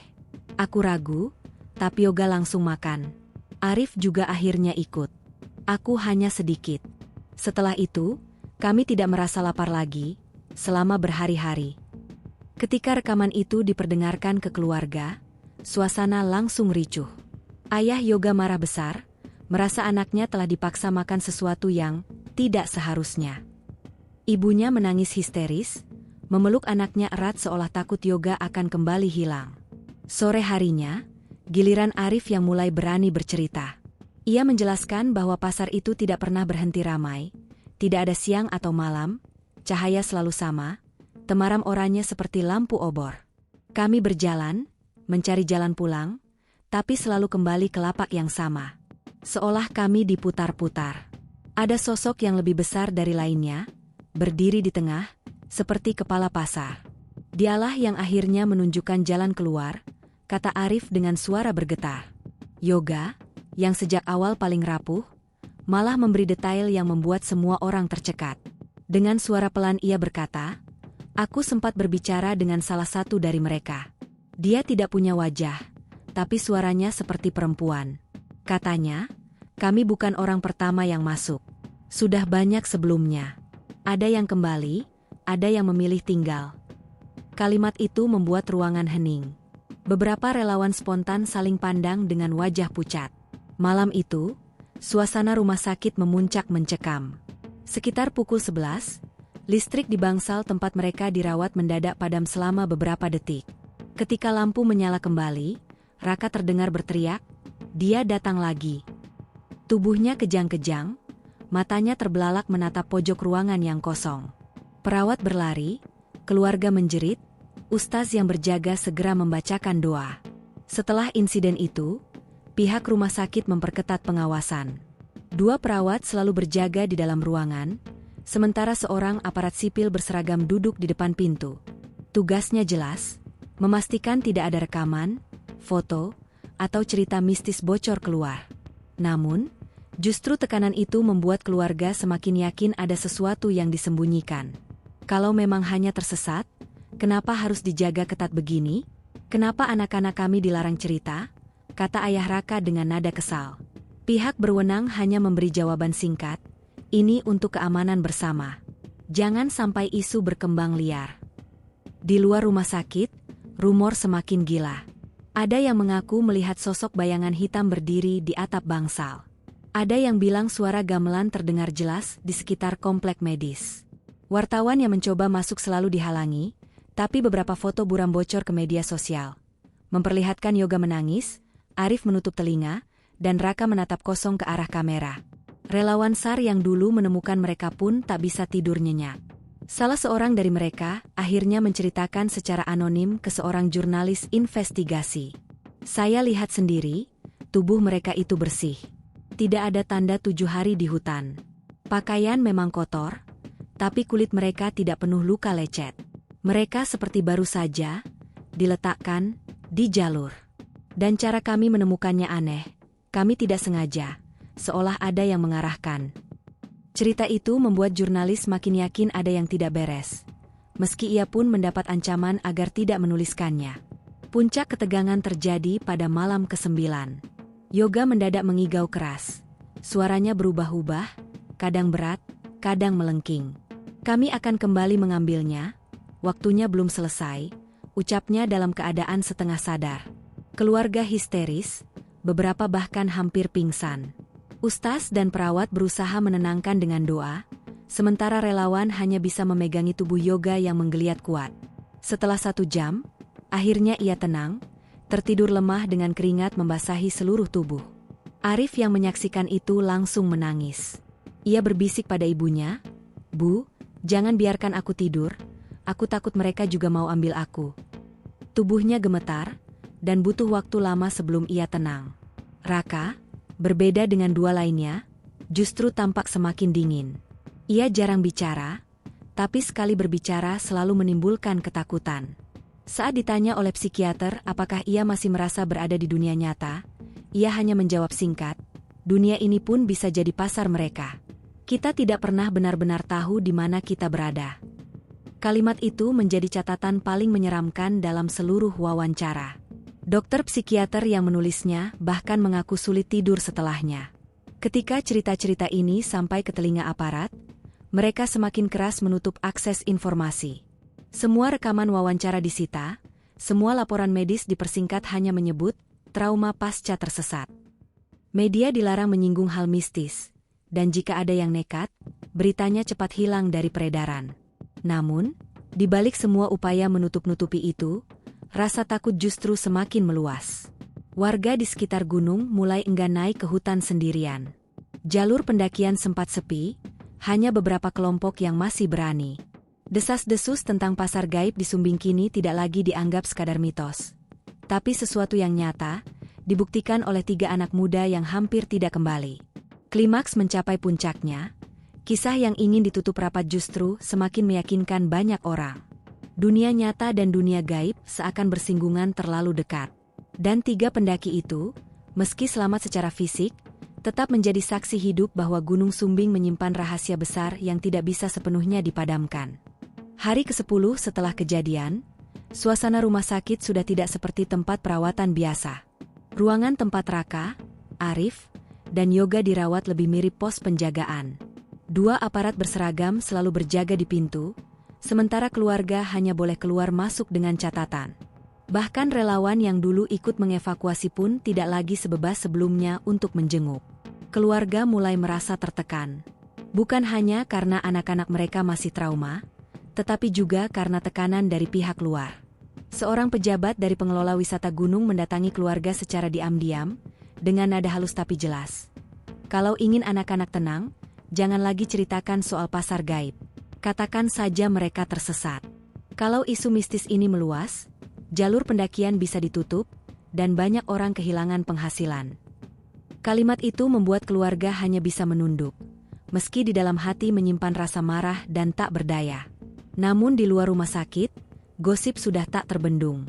Warung kopi, pasar, bahkan pengajian ibu-ibu penuh dengan cerita tentang 3 pendaki yang hidup di dunia lain selama 7 hari. Beberapa warga bahkan mengaku bermimpi melihat wajah mereka di tengah keramaian pasar malam yang tidak pernah ada di desa. Cerita itu semakin memperkuat keyakinan bahwa mereka benar-benar mengalami sesuatu di luar nalar manusia. Malam ke-11, Yoga kembali membuat kehebohan. Ia berteriak keras, matanya melotot, tangannya menunjuk ke jendela. "Itu mereka. Mereka datang lagi. Jangan biarkan aku ikut." Tubuhnya menggeliat kuat, sampai-sampai 4 orang perawat harus menahannya. Ibunya pingsan, ayahnya menangis keras sambil terus membaca doa. Setelah setengah jam, Yoga kembali tenang, tapi suaranya melemah. "Aku capek, Bu, kalau mereka mau ambil, biarkan saja." Kalimat itu membuat semua orang terpukul. Arif yang mendengar justru semakin ketakutan. Ia merengek pada keluarganya agar tidak meninggalkan dirinya sendirian. "Kalau aku sendiri, mereka datang. Jangan pergi," ujarnya. Ia bahkan meminta lampu kamar tidak pernah dimatikan. Raka berbeda lagi. Ia semakin pendiam, bahkan wajahnya tampak kosong. Ketika ditanya ibunya, ia hanya menjawab singkat, "Aku sudah tahu rahasianya. Kita hanya tamu di sini." Kalimat itu membuat keluarganya ketakutan lebih dalam, seolah Raka bukan lagi Raka yang dulu. Di masyarakat, dampaknya mulai nyata. Pendakian ke Sumbing menurun drastis. Banyak calon pendaki membatalkan perjalanan karena takut mendengar cerita pasar gaib. Para pedagang kecil di base camp mulai mengeluh karena sepi. Sementara itu, warga desa sekitar memilih lebih banyak berdiam di rumah pada malam hari, takut keluar karena katanya suara gamelan sering terdengar samar dari arah gunung. Salah satu tokoh masyarakat bahkan mengusulkan agar diadakan doa bersama besar-besaran untuk menutup pintu gaib yang terbuka. Namun usulan itu ditolak pihak berwenang dengan alasan akan memicu kepanikan. Lagi-lagi, alasan yang sama digunakan, menjaga nama baik wisata. Sementara itu, relawan SAR yang dulu menemukan mereka semakin dihantui rasa bersalah. Beberapa di antara mereka sering bermimpi buruk. Ada yang mengaku melihat bayangan sosok tak berwajah di kamar tidurnya. Ada pula yang mendengar suara gamelan di tengah malam. Bahkan seorang relawan sempat jatuh sakit misterius setelah ikut berjaga di rumah sakit. Hal ini memperkuat keyakinan bahwa kasus ini bukan sekadar cerita orang hilang biasa. Hari ke-12, suasana rumah sakit kembali tegang. Seorang wartawan investigasi mencoba menyelinap masuk, namun segera diusir aparat. Wartawan itu sempat berteriak, "Kenapa kalian sembunyikan kebenaran? Masyarakat berhak tahu," teriaknya. Namun jawabannya hanya bentakan dan dorongan keluar. Keluarga mendengar keributan itu, hati mereka semakin tersayat. Mereka tahu ada yang disembunyikan, tapi mereka tak kuasa melawan. Menjelang malam, ketiga pendaki kembali mengalami kejadian ganjil. Kali ini mereka bertiga serentak terbangun, mata mereka menatap ke arah yang sama, sudut ruangan. Wajah mereka pucat, tubuh gemetar. Raka berbisik, "Dia ada di sana." Yoga menjerit, Arif menangis keras. Perawat yang berjaga ikut merinding meski tak melihat apapun. Ustaz yang dipanggil buru-buru membaca doa keras-keras, hingga akhirnya mereka bertiga pingsan bersamaan. Kejadian itu menjadi puncak ketegangan. Keluarga hampir tak sanggup lagi. Mereka mulai pasrah, hanya bisa berharap doa bisa melindungi anak-anak mereka. Namun di sisi lain, trauma yang dialami jelas bukan sesuatu yang bisa hilang begitu saja. Di luar, masyarakat semakin yakin bahwa kisah ini benar-benar nyata. Meski media resmi tetap bungkam, cerita sudah menyebar lebih cepat lewat obrolan, grup pesan, dan postingan anonim di media sosial. Setiap detail dari pengalaman tiga pendaki itu menjadi bahan perbincangan hangat, meski pihak berwenang terus berusaha menghapus jejak. Dan di titik ini, klimaks mencapai akhir. Keluarga terjebak antara rasa syukur karena anak mereka kembali, dan rasa takut karena seolah masih ada bagian dari mereka yang tertinggal di dunia lain. Masyarakat hidup dalam kecemasan bercampur penasaran. Pihak berwenang semakin keras menutup cerita, tapi kebenaran sudah terlanjur keluar lewat celah-celah kecil yang tak bisa mereka kendalikan. Tiga pendaki itu tetap menjadi pusat semua ketakutan, harapan, dan misteri. Mereka ada di dunia nyata, tapi seolah sebagian diri mereka masih melekat pada pasar gaib Gunung Sumbing, sebuah dunia yang seharusnya tidak pernah mereka masuki.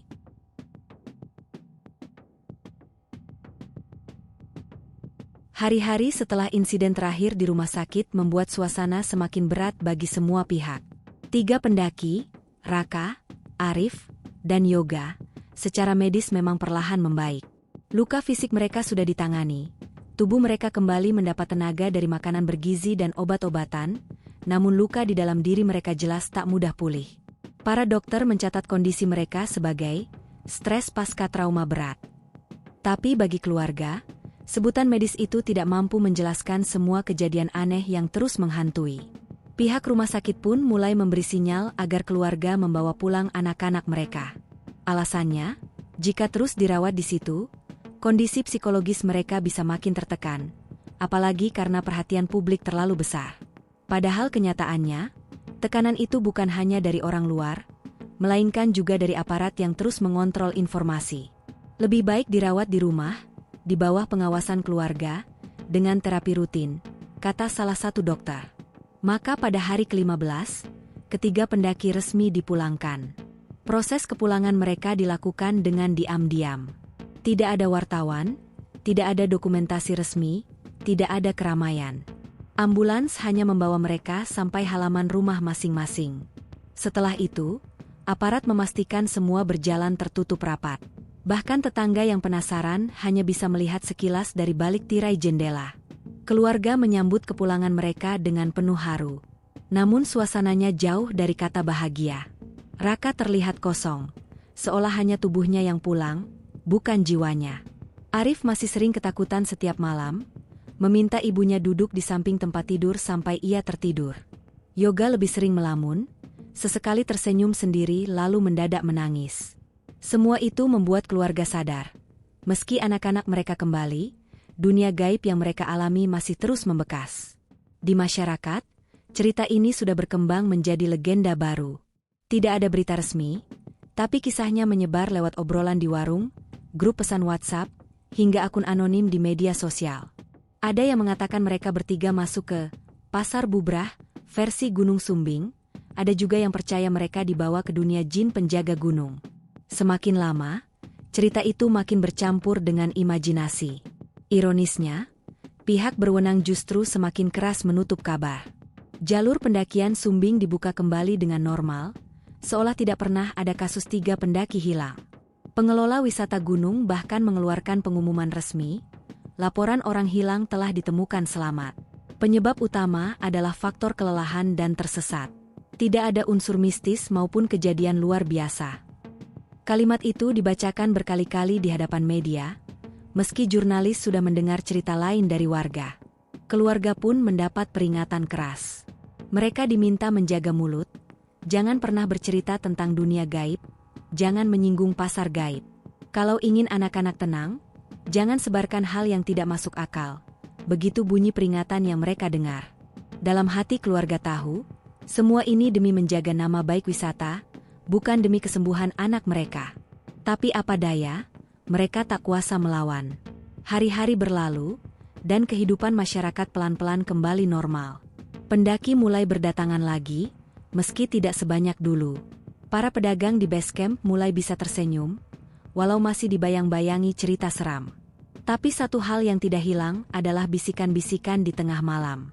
Warga desa di kaki Sumbing sering berkata mereka masih mendengar suara gamelan dari kejauhan.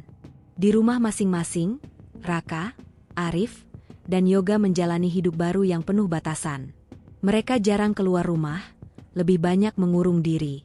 Orang tua mereka memilih menjaga, bukan memaksa. Trauma itu masih begitu nyata. Yoga sering bermimpi dirinya kembali berjalan di pasar gelap dengan lampu obor. Arif kadang menjerit di tengah malam, mengaku ada yang menarik tangannya. Raka malah lebih diam, hanya sesekali berkata singkat, "Kita tak pernah benar-benar kembali." Cerita mereka akhirnya jadi semacam rahasia terbuka. Semua orang tahu, tapi tak ada yang berani bicara keras-keras. Media besar memilih diam, hanya media alternatif kecil yang sesekali menulis dengan penuh teka-teki.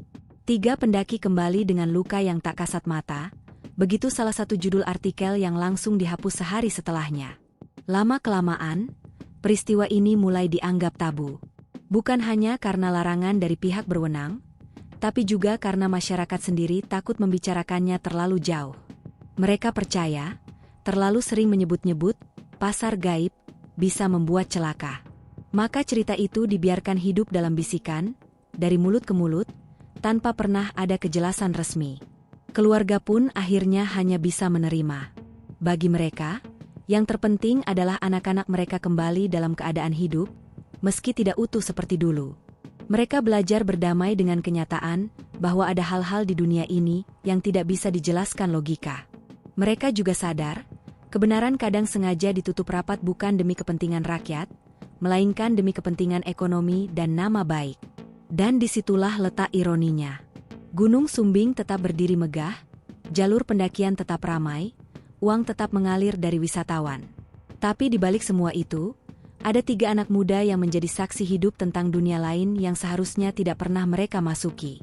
Dunia yang hanya akan dikenang lewat cerita samar, gosip yang dibiarkan beredar tapi tak pernah diakui. Itulah harga yang harus dibayar untuk sebuah nama baik. Beberapa bulan setelah kejadian, kehidupan 3 pendaki, Raka, Arif, dan Yoga, memang terlihat kembali normal di permukaan. Mereka sudah tidak lagi dirawat di rumah sakit, tubuh mereka sudah sehat, dan mereka mulai bisa melakukan aktivitas sederhana. Namun jauh di balik itu, bekas luka batin masih begitu dalam. Raka, misalnya, ia jarang sekali keluar rumah.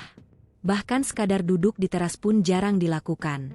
Sebelum kejadian, ia dikenal sebagai anak yang ceria, suka bercanda, dan aktif di organisasi sekolah. Namun kini, wajahnya selalu tampak kosong. Tatapannya dalam, seperti seseorang yang sedang memandang sesuatu jauh di luar jangkauan orang lain. Orang tuanya pernah memaksa Raka untuk ikut ke acara keluarga, tapi baru beberapa menit di tempat ramai, ia mendadak pucat lalu minta pulang. Ramainya sama seperti di sana, bisiknya lirih. Sejak saat itu, keluarganya memilih tidak lagi memaksanya keluar. Arif berbeda. Ia lebih sering menangis. Anak laki-laki yang dulu dikenal pemberani, sering ikut kegiatan Karang Taruna, kini berubah menjadi sosok rapuh. Malam-malamnya selalu dipenuhi teriakan. Ia mimpi ditarik oleh tangan-tangan asing, mimpi mendengar suara gamelan samar, mimpi dikepung kerumunan orang asing berwajah kabur. Hampir setiap malam, ibunya tidur di lantai dekat ranjangnya, hanya untuk menenangkannya ketika terbangun. Arif juga sering merasa ketakutan ketika mendengar suara ramai, bahkan jika hanya tetangga sedang mengadakan hajatan. Sedangkan Yoga, ia tampak lebih baik-baik saja di luar. Ia masih bisa berinteraksi dengan teman dekat, masih bisa tersenyum, meski senyumnya sering terasa aneh. Namun perlahan, orang-orang sadar bahwa Yoga juga tidak benar-benar pulih. Ia sering bicara sendiri, seakan sedang bercakap dengan seseorang yang tidak terlihat. Kadang ia tertawa kecil, kadang menangis. Ketika ditanya siapa yang diajak bicara, jawabannya selalu sama, mereka masih mengikuti. Kondisi psikologis ini membuat keluarga masing-masing berusaha keras menutup diri dari perhatian publik. Mereka sudah lelah dengan tatapan penasaran orang-orang, dengan bisik-bisik yang selalu terdengar setiap kali mereka melintas di jalan. Itu anak yang hilang 7 hari di gunung, begitu kata orang. Meski diucapkan pelan, mereka bisa merasakannya. Masyarakat sekitar pun mulai bersikap ambivalen. Di satu sisi, mereka merasa kasihan kepada 3 pendaki itu. Tapi di sisi lain, mereka juga merasa takut. Banyak yang percaya bahwa Raka, Arif, dan Yoga sudah tidak sepenuhnya manusia biasa lagi. Mereka sudah pernah hidup di dunia lain, bisik seorang ibu kepada tetangganya. Siapa tahu ada yang ikut pulang bersama mereka. Akibatnya, jarak mulai terbentuk. Tidak ada yang berani mengundang mereka ke acara hajatan. Tidak ada yang mengajak mereka ikut ronda malam. Bahkan, anak-anak kecil sering dilarang bermain dekat rumah mereka. Lama-kelamaan, gosip ini berubah menjadi legenda. Cerita tentang 3 pendaki yang masuk ke dunia gaib di Gunung Sumbing menjadi bahan obrolan yang diwariskan. Para orang tua menceritakan ulang dengan versi yang semakin berwarna. Ada yang bilang mereka melihat pasar malam penuh lampu obor, ada yang bilang mereka disuguhi makanan aneh, ada yang percaya mereka hampir dijadikan penduduk tetap dunia itu. Detail cerita berkembang, bercampur dengan imajinasi, sehingga semakin menyeramkan. Ironisnya, semakin banyak orang menceritakan legenda itu, semakin besar jarak sosial yang dirasakan oleh 3 pendaki. Mereka tidak pernah diundang ke diskusi, tapi cerita mereka selalu jadi topik utama di belakang. Mereka dijadikan bahan kisah, tapi keberadaan mereka di dunia nyata justru dihindari. Pihak berwenang sendiri tetap konsisten dengan narasi resminya. Dalam setiap kesempatan, mereka menegaskan bahwa kasus 3 pendaki hanya murni tersesat, tidak ada unsur gaib. Jalur pendakian terus dipromosikan, dengan berbagai event wisata dan lomba untuk menarik pengunjung. Foto-foto indah Gunung Sumbing beredar di media sosial, seakan-akan tidak pernah terjadi peristiwa yang mengguncang masyarakat beberapa bulan lalu. Namun di balik itu, banyak pendaki yang diam-diam tetap merasa was-was. Ada yang menyiapkan sesajen sebelum mendaki, ada yang menolak melewati jalur tertentu, ada pula yang selalu membawa doa-doa khusus. Beberapa komunitas pendaki bahkan melarang anggotanya membicarakan pasar gaib di Gunung Sumbing saat sedang di jalur, karena dianggap bisa membuka jalan menuju dunia itu lagi. Raka, Arif, dan Yoga sendiri makin terperangkap dalam lingkaran isolasi. Mereka tidak lagi dianggap sepenuhnya sebagai bagian dari masyarakat, meski masih hidup di tengah-tengahnya. Mereka seperti hidup di 2 dunia sekaligus. Dunia nyata yang dingin dan menjauhkan, serta dunia gaib yang masih menghantui batin mereka. Bagi keluarga, ini menjadi ujian panjang. Mereka harus menanggung beban stigma, rasa malu, dan rasa takut yang terus menghantui. Mereka belajar menerima bahwa nama baik wisata gunung lebih berharga di mata penguasa daripada kesembuhan anak mereka. Mereka juga belajar berdamai dengan gosip yang tak mungkin bisa dihentikan. Dan disitulah cerita ini mulai menemukan bentuk akhirnya. Sebuah kisah yang tidak pernah benar-benar diungkap ke permukaan, tetapi hidup abadi dalam bisikan masyarakat. Gunung Sumbing tetap berdiri indah, jalur pendakian tetap ramai, ekonomi wisata tetap berjalan. Tapi ada 3 pemuda yang hidupnya tidak pernah sama lagi, menjadi korban dari rahasia besar yang sengaja ditutup rapat demi kepentingan yang lebih besar. 3 tahun berlalu sejak kejadian misterius di Gunung Sumbing. Waktu seharusnya menjadi obat, tetapi bagi Raka, Arif, dan Yoga, waktu justru meninggalkan bekas luka yang semakin dalam. Mereka memang masih hidup, tapi kehidupan mereka tak pernah benar-benar kembali ke jalur semula. Raka memilih menutup diri sepenuhnya. Ia hampir tak pernah keluar rumah kecuali untuk kebutuhan mendesak. Dulu, ia bercita-cita menjadi guru olahraga, tetapi kini bahkan sekadar berinteraksi dengan orang lain membuatnya cemas. Tatapannya sering kosong, seolah sedang melihat sesuatu yang tidak terlihat orang lain. Kadang ia berkata lirih, "Aku masih bisa dengar suara mereka." Ucapan-ucapan seperti itu membuat keluarganya semakin yakin bahwa sebagian dirinya masih tertinggal di dunia gaib yang tak bisa mereka jangkau. Arif, yang sebelumnya dikenal ramah dan aktif, kini hidup dalam ketakutan yang seolah tak pernah reda. Ia tak sanggup tidur sendirian, meski usianya sudah cukup dewasa. Ia juga tak bisa bekerja jauh dari rumah, karena selalu dihantui rasa cemas. Ayahnya pernah mengajaknya ikut berdagang ke kota. Namun baru beberapa jam di keramaian, tubuh Arif gemetar hebat.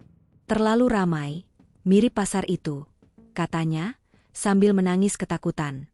Perlahan, keluarganya sadar, Arif tak mungkin lagi menjalani kehidupan normal sebagaimana pemuda lain seusianya. Yoga tampak sedikit lebih baik, meski jauh dari kata pulih. Ia masih bisa berinteraksi dengan teman dekat, bahkan beberapa kali mencoba bekerja serabutan. Namun seringkali, ia kembali kehilangan konsentrasi. Teman-temannya menceritakan bagaimana Yoga kadang tiba-tiba melamun lama, lalu tersenyum atau mengangguk pelan, seolah sedang berbicara dengan seseorang yang tak terlihat. "Mereka belum pergi," ucapnya suatu kali ketika ditegur. "Mereka hanya menunggu." Keluarga ketiga pendaki itu akhirnya belajar menerima kenyataan pahit. Anak-anak mereka tidak akan pernah sepenuhnya kembali. Tubuh mereka memang selamat, tapi jiwa mereka masih terikat pada sesuatu yang tak kasat mata. Sementara itu, di masyarakat, kisah tentang hilangnya 3 pendaki itu semakin membesar, berubah menjadi legenda urban yang diwariskan dari satu generasi ke generasi berikutnya. Cerita yang beredar tak lagi sekadar 3 pendaki tersesat 7 hari, tetapi berkembang dengan berbagai versi. Ada yang bilang mereka sempat makan makanan gaib lalu hampir tak bisa kembali. Ada yang bilang mereka dijadikan bidak permainan makhluk halus di sebuah pasar raksasa. Bahkan ada yang menambahkan bahwa salah satu dari mereka pernah diberi tawaran untuk tinggal selamanya di dunia itu, tapi menolak. Versi-versi cerita itu semakin liar, tapi justru membuat legenda semakin hidup. Bagi para orang tua di desa sekitar, kisah itu dijadikan peringatan bagi anak-anak muda agar tidak sembarangan mendaki. Kalau naik gunung, jangan sombong. Jangan bicara kotor. Jangan sekali-kali menertawakan tempat yang asing. Begitu nasihat yang selalu diselipkan. Cerita Raka, Arif, dan Yoga menjadi semacam dongeng seram, modern yang diajarkan sebagai pengingat. Ironisnya, semakin besar legenda itu, semakin terasinglah ketiga pendaki tersebut. Orang-orang menghormati cerita mereka, tapi enggan mendekat pada sosok aslinya. Mereka dianggap pernah melewati batas. Dan karena itu, dianggap tidak lagi sama dengan manusia biasa. Keluarga mereka pun menerima perlakuan serupa, dihormati sekaligus dijauhi. Di sisi lain, pihak berwenang benar-benar menenggelamkan kasus ini. Tak ada dokumentasi resmi, tak ada catatan publik tentang 7 hari hilangnya 3 pendaki. Di arsip resmi, kasus itu hanya disebut tersesat, ditemukan selamat. Jalur pendakian Sumbing bahkan semakin ramai, dihiasi promosi wisata, festival budaya, dan lomba pendakian. Gunung itu kembali dikenal sebagai destinasi indah, tanpa noda cerita gaib. Namun para pendaki yang sering naik gunung menyimpan cerita lain. Dari mulut ke mulut, mereka berbagi tips yang tak tertulis. Jangan berjalan sendirian di jalur tertentu, jangan menerima tawaran apapun yang terasa aneh, jangan sekalipun menertawakan suara gamelan yang terdengar samar. Semua itu menjadi semacam aturan tak tertulis, diwariskan dari cerita tentang Raka, Arif, dan Yoga. Di beberapa kesempatan, ada pendaki yang mengaku pernah mendengar gamelan di malam hari, atau melihat cahaya lampu obor jauh di kejauhan. Sebagian percaya itu hanya halusinasi kelelahan. Namun ada juga yang yakin bahwa itu adalah sisa, pintu gaib, yang pernah terbuka. Dan ketika cerita itu muncul, nama 3 pendaki itu kembali disebut, meski mereka sendiri tidak pernah hadir dalam diskusi. Bagi keluarga, semua ini seperti beban yang tak pernah berakhir. Mereka harus hidup dengan kenyataan bahwa anak mereka selamat, tapi dengan jiwa yang terbelah. Mereka juga harus menghadapi masyarakat yang tak pernah benar-benar menerima, serta pemerintah yang menutup rapat kebenaran demi nama baik. 3 tahun berlalu, dan kasus ini secara resmi sudah hilang dari pemberitaan. Tapi di hati masyarakat, ia tetap hidup sebagai legenda. Legenda yang mengingatkan bahwa Gunung Sumbing bukan sekadar tempat wisata, melainkan juga pintu menuju dunia yang tak seharusnya dijelajahi. Dan di balik legenda itu, 3 anak muda terus menjalani hidup yang setengah di sini, setengah di sana. Mereka masih bernafas, masih ada, tapi tak pernah benar-benar bebas dari pasar gaib yang pernah mereka masuki. 5 tahun setelah kejadian, cerita tentang 3 pendaki Gunung Sumbing masih tetap hidup, meski dalam bentuk yang berbeda. Secara resmi, kasus itu sudah lama tenggelam. Tidak ada lagi catatan di media arus utama, tidak ada dokumentasi resmi yang bisa diakses publik. Jika seseorang mencoba mencari arsip lama, hasilnya hanya potongan berita singkat. 3 pendaki dinyatakan hilang, ditemukan selamat dalam kondisi lemah. Selebihnya, sunyi. Namun di balik kesunyian itulah, cerita sebenarnya terus bergaung. Di desa-desa sekitar kaki Sumbing, nama Raka, Arif, dan Yoga menjadi semacam bisikan sakral. Mereka tak pernah benar-benar disebut terang-terangan, tetapi cerita tentang pengalaman mereka diceritakan ulang di malam-malam tertentu. Para orang tua menyampaikannya sebagai pengingat kepada anak-anak muda, terutama yang ingin mendaki. Gunung bukan hanya soal fisik. Gunung punya dunia lain. Begitu kalimat yang sering terdengar. Keluarga mereka pun sudah menerima kenyataan pahit itu. Mereka tak lagi menunggu perubahan besar. Yang penting bagi mereka, anak-anak itu masih hidup, masih bisa duduk bersama meski kadang dia membisu. Mereka merawat dengan sabar, meski dalam hati tetap menyimpan luka.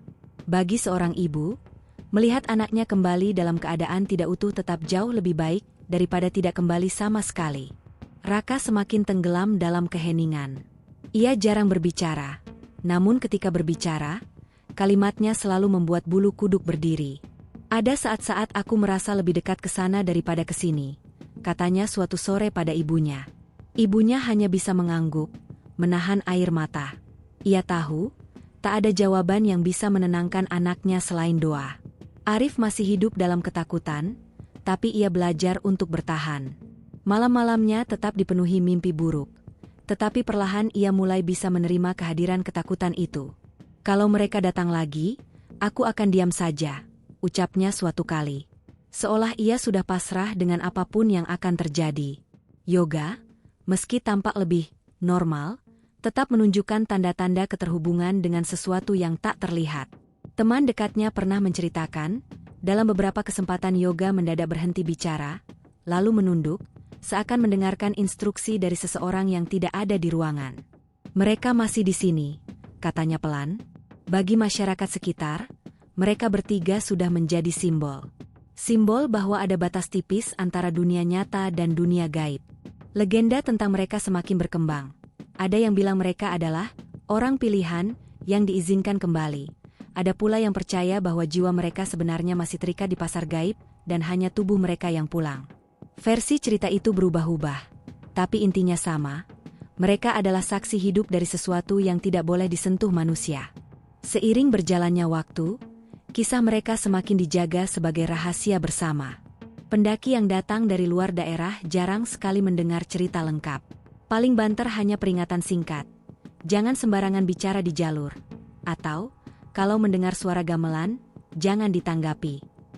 Tapi bagi warga lokal, semua itu bersumber dari pengalaman nyata 3 pendaki tersebut. Pihak berwenang tetap pada pendiriannya. Gunung Sumbing dipromosikan sebagai destinasi wisata yang aman dan indah. Jalur pendakian diperbaiki, fasilitas diperbanyak, festival budaya digelar. Foto-foto panorama puncak beredar di brosur wisata, tanpa sedikit pun menyinggung kisah gelap di baliknya. Mereka berhasil menjaga nama baik, meski dengan harga mahal, menutup rapat-rapat kebenaran dan membiarkan 3 anak muda hidup dalam bayang-bayang trauma. Namun justru karena penutupan itulah, kisah ini semakin abadi. Apa yang ditutup rapat justru membuat masyarakat semakin penasaran. Gosip, cerita rakyat, dan bisikan dari mulut ke mulut lebih kuat daripada berita resmi. Legenda 3 pendaki itu menjadi semacam cerita hantu modern yang tak pernah mati. Selalu kembali dibicarakan setiap kali ada pendaki hilang atau tersesat di gunung. 5 tahun berlalu, dan kehidupan terus berjalan. Tapi bagi keluarga Raka, Arif, dan Yoga, waktu berhenti di hari ketika anak-anak mereka pulang dalam keadaan berbeda. Mereka harus belajar hidup dengan rasa takut yang tidak pernah hilang, dengan stigma masyarakat, dengan gosip yang terus beredar. Mereka juga harus belajar berdamai dengan kenyataan bahwa kebenaran tidak akan pernah diungkap. Dan bagi masyarakat, kisah ini menjadi pelajaran yang tak tertulis, bahwa gunung bukan sekadar destinasi wisata, melainkan juga tempat sakral yang menyimpan dunia lain. Sebuah dunia yang tidak seharusnya dijelajahi manusia, tetapi sesekali mencuri mereka yang lengah. Akhirnya, kisah 3 pendaki Gunung Sumbing itu menemukan tempatnya. Bukan di arsip resmi, bukan di media massa, tetapi di hati masyarakat. Ia hidup sebagai legenda, bisikan, dan peringatan. Sebuah kisah yang tidak pernah benar-benar dipublikasikan demi menjaga nama baik, tetapi justru menjadi lebih kuat karena beredar dalam diam. 3 anak muda itu masih ada, masih hidup di tengah-tengah masyarakat. Tapi bagi banyak orang, mereka sudah tidak sepenuhnya menjadi bagian dari dunia ini. Mereka adalah saksi tentang betapa tipisnya batas antara dunia manusia dan dunia gaib. Dan mungkin, selama Gunung Sumbing masih berdiri, selama suara gamelan samar masih kadang terdengar dari kejauhan, kisah itu akan terus hidup. Bukan sebagai berita, tapi sebagai rahasia yang dijaga bersama. Sebuah rahasia yang seolah berkata, ada hal-hal yang lebih baik dibiarkan tersembunyi.